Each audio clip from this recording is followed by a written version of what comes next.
روز اخیر رمضان است. امشب نماز تراویح نیست. چرا اینقدر غمگین هستم؟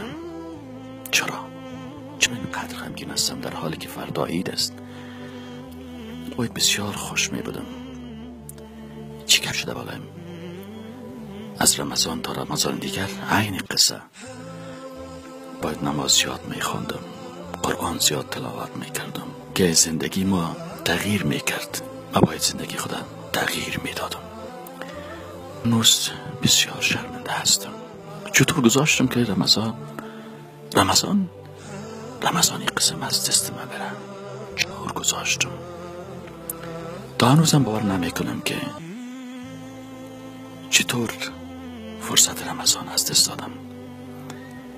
این فرصت از دست دادم بدون اینکه تغییری در زندگی بیاید.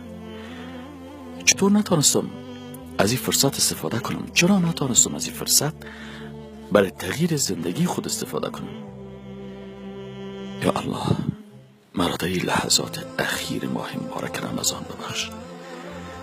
در حقیقت طوری باید عبادت می کردم و مستحق بودی که عبادتت را انجام می دادم، انجام ندارم. اجازه ندهید رمضان دیگر از شما بگذرد.